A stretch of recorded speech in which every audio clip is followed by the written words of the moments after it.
Alright, so this is going to be part 4 to What If Deku Had Gentle's Quirk. So with that being said, let's just roll that intro. Bow in the presence of greatness, 'cause right now that has forsaken us. You should be honored by my lateness, that I would even show up to this fake shit. So go ahead, go nuts, go.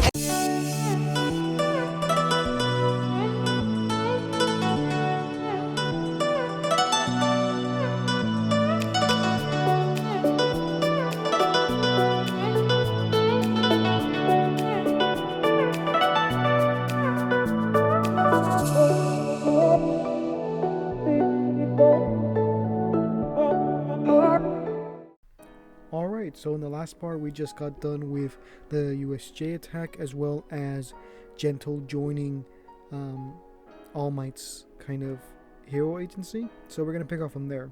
So this would have been like a few days or a few days after the USJ, as well as the Gentle actually joining the hero organization, or the All Might's agency basically. So the way that it works, it's like almost like a person going back to school, right, in their like older years, so almost like college. So that's how it is for Gentle, trying to basically learn all the steps to become a hero. And for Deku, it's still around the time about the beginning of the sports festival. So we're gonna go from Gentle's point of view. And also, before we actually get started, if you want to get these videos early, you can go to my Patreon and pledge $1 there, and you'll get all the videos early from this point forward. So yeah, with that being said, let's get back into the story. So what happens is that it's going to be another day that Gentle actually goes to the agency. This would have been around in the weekend, so All Might would have had a day off since it's weekends, and he doesn't have to work since there's no school. So Gentle goes to the agency and he goes to his normal class there. So what happens is All Might actually confronts him. At this point, Gentle has not met All Might yet, but All Might knows of Gentle because of those kind of viral videos that happened. So he asks Gentle, why does he want to be a hero? And Gentle basically gives him his life story. He tells All Might that when he was younger, he always dreamt a bit about being a hero, about his name being remembered, about being written in the history books. But he did something that wasn't really responsible. And what he did was he had a child at a very young age. And he had a child when he was still in high school, with a girl who was still in high school. And her name was Inko. He had to support his family, so he took on a job, and it made him have less time at school, and he made his already pretty bad grades even worse. Eventually he had to flunk out of the hero course and had to just go into the working force. After that, he always continued to have this strive of becoming a hero, but he never really thought he would be able to, until one day he saw someone that was about to fall, and he thought he could use his quirk to save the person. But what happened was, instead of helping, it just made everything worse. The person had bounced off and fell into the ground, and the hero that was gonna save him was blocked off because of the elastic air, and the man who was in trouble ended up dying. Then what happened was Gentle was ostracized, and he felt that he was going to die alone, old, until one day he just thought of getting his name out there, being remembered, and he almost turned to villainy, until one day Izuku, or his son, was left at his doorstep. He was informed that his mother, Inko, was dead, and that she had passed away due to a villain attack, and where there was no hero's presence. And this is what really changed Gentle. He tells All Might that he had thought of becoming a villain, but he realized that his son could be what gets remembered. and with that his name will be remembered. And therefore he taught his son all he knew, all the information that he got from the hero course, and then some. This is also around the time where Gentle decided to become a kind of vigilante. And he tells All Might that he wanted to train his son to be better than him. He knew that his time of being a hero was kind of over, but he knew his son could pass on his name, could be remembered, and could be a better hero and a better man than he was. All Might's just taking this in, and he kind of puts his arm on, or his hand on his shoulder, and he understands why Gentle wants to be a hero. And he basically gives him like an acknowledgement that to keep on trying, and one day he will be an actual hero. So Gentle continues his classes, and then let's switch over to Izuku. So Aizawa would have told the class that the sports festival's coming up, and that everyone really needs to pick and choose where they want to go, or not really pick and choose, but they need to try their best so that they have enough options to really get the best internship they can. So he wants everyone to train their hardest, especially at this time. So All Might has not given Deku one for all yet. He will though in the future, and yeah. So at this point, Deku doesn't really know what to do, because usually when he trains with his father, and his father at this point is really, well, busy trying to become a hero just like Deku is. So he doesn't really want to bother him. So instead he goes with Kachan, or Bakugo. He wants to train with Bakugo because he was able to get the highest score in, well, the entry exam, and their relationship in this is very, I guess, pretty good, because Bakugo was always there for him to really talk things out, and they're kind of opposites in a way in their quirks mostly, because Bakugo is very explosive, explosion, and he does a lot of damage, while Deku is more utility based and defensive built, or his quirk is made mostly for defense and a little bit of offense and a little bit of utility. But Bakugo's was just more power, if that makes sense. So they're really there for training. So what they do mostly is that there's a little bit of physical training, just to get their reflex higher and to make their bodies a lot stronger, because without their quirk, it's really just their physical strength. And with Deku's, his quirk is more enhanced with more strength you have, because you could go faster and push yourself more and things like that. You'll just hit harder. But Bakugo's a little bit less because of explosion.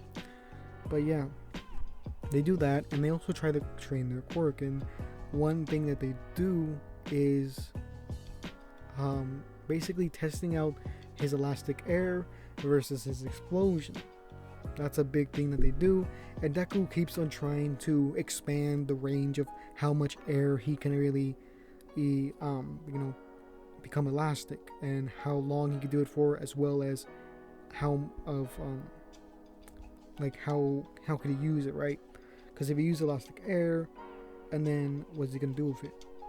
He could use it to jump around in the air, like how Gentle does during the fight, or he could use it where he uses it, and then what he could do is he could also make the ground elastic and make the air above it elastic, so people are just like almost like the Gentle sandwich, but a little bit different.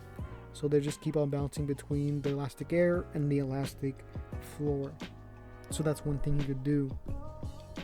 Also the Gentle rebound, which is a very powerful thing as well. Being able to just reflect the force back at someone is a very interesting and really powerful technique that he would have learned during this point, especially with Bakugo helping him, as well as the knowledge that he got from his father and how to use the quirk. So eventually, after a bit, this is where the kind of sports festival would have started, and what would happen is that Bakugo would be the first one, or not really the first one, but the person who does the speech for the basically the beginning of the sports festival, Todoroki would still be there. He would be the person who goes up to Bakugo, I think, first, and tells him that he's gonna win. He doesn't tell Deku because he doesn't really see Deku as much of a threat, because his quirk is mostly defense, and he believes that his ice is gonna go through that. So he goes up to Bakugo instead and tells him that he's going to win. And Bakugo just kind of laughs this off and tells him that you're not even gonna beat, Izuku, because I don't think Deku would have that kind of nickname. And this is where Todoroki kind of seems confused, and he looks at Deku and he doesn't see why he would lose to him. So they continue, and this is where they basically he does the speech. It's a little bit less in your face, or not really in your face, but it's less blunt than it is in the series. He still says that he's gonna win, but he does say that, even though everyone tried so hard, it's not gonna do anything because he's gonna win pretty easily. And yeah, so this is where we get to the first event, and that's gonna be the obstacle course. So everyone would kind of line up where they would normally do, and they would all face the outward gate. And as this is happening, the countdown would go off, and then everyone would try to rush through the gateway. Obviously, with so many people going through such a small, or relatively small compared to the amount of people, they would get stuck, with only really class 1A being able to, or not really being able to, but the first ones to think of just going over everyone.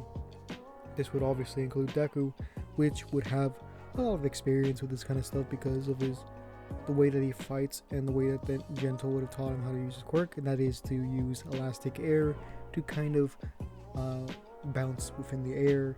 So that's what he would do.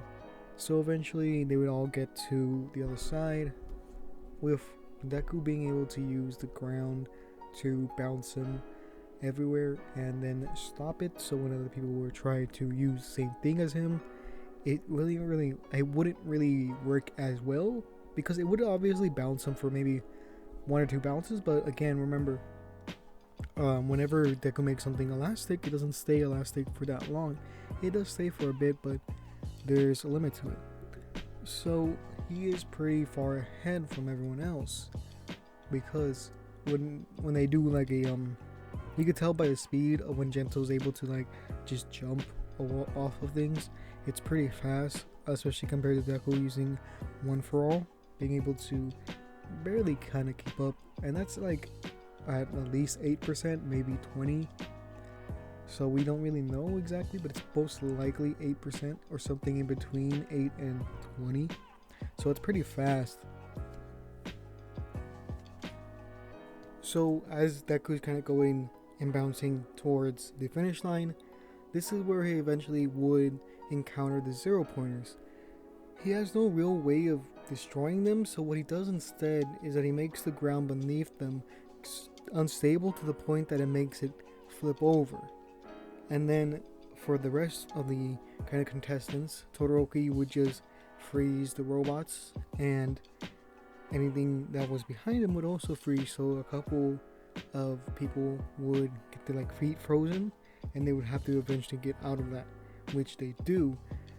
So Deku's in the lead because of one thing, and that there's no one really contesting him, because Bakugo and Todoroki are really fighting each other, and Deku uses his time to basically get ahead of everyone because of that. So when he gets to the minefield, it's pretty easy for Deku because he doesn't have to touch the ground, which makes it very easy. But for someone like Bakugo and Todoroki, they kind of do, so they take their time. But they see that Deku's almost going to win, so they basically just what they do is they speed up what they're trying to do, which is fight each other, but at the same time run through it. So they speed that up, and Deku is actually the one who wins this, because the minefield is what really slows them down, because if they touch it, they're going to explode. So that's a big thing that happens, and Deku gets first place. So yeah, after that we get to the kind of cavalry battle. So what happens in this one is that the teams would basically be the same, I think, because both Todoroki and Bakugo can't really be on the same team because each of them were first and second and third, so they all had to be separate, and there wouldn't be that many people that would want to go with Deku, even though his quirk is pretty defensive, or maybe even like fast in some people's opinion. But the reason why they don't want to go with him is because he is a big target, so he's gonna have to play very defensively. So the same teams are picked, that being Tokiyami, Mine, as well as Ochako on Deku's team, and then the other teams are basically the same. So what happens in this one is that Deku is still the head, and he would use his quirk when he needs to. So the reason why I kept him as head is that it would make it very easy for him to, I guess not really, I don't think he would be the head actually. I think he would be better as one of the legs, so he could use his quirk more often. And I think the person that would be best for the head would probably be Tokiyami, with Dark Shadow basically protecting him and using Deku's quirk when needed. So this is where I think Todoroki would finally see Deku as kind of a threat, so he would try to go after him for a bit, and Bakugo would try to go for Todoroki. But this is where Monoma would try to kind of take his headband away, which he would do because of how Monoma is kind of hard to fight because of how he just copies people's quirk. So what happens is that this is where Todoroki would try to get to Deku, but Deku would basically make elastic air to basically block out some of the ice, and he would make the ground elastic to make it easier for, or really make it harder for them, because they have Mine to make it where they kind of float a bit, as well as using Uraraka's zero gravity to make it easier for the machine. So they're not really touching the ground, but Deku would have touched it with his hand or something like that, as well as just making it harder for the other kind of people around him to use their powers. So eventually Todoroki is just getting really fed up, and he tries to use a lot of ice at once.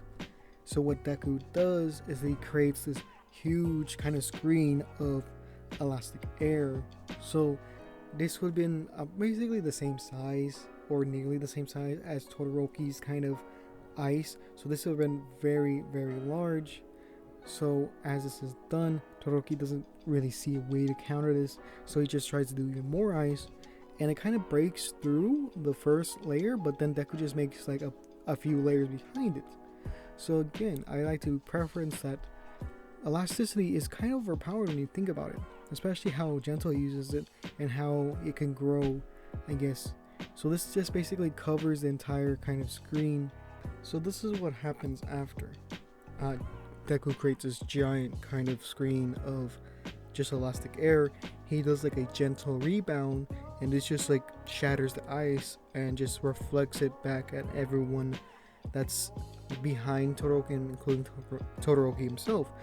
But Todoroki, what he would do is that he would just put another ice wall in front of him, so that it would block the team from getting hurt, at least for him.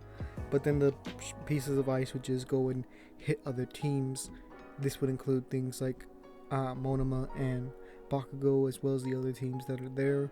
So it does mess them up a bit, and this is just a really big like showing from Deku, because keep in mind, everyone was looking at Shoto or Todoroki in this kind of sports event or sports festival because he is the son of the number 2 hero currently.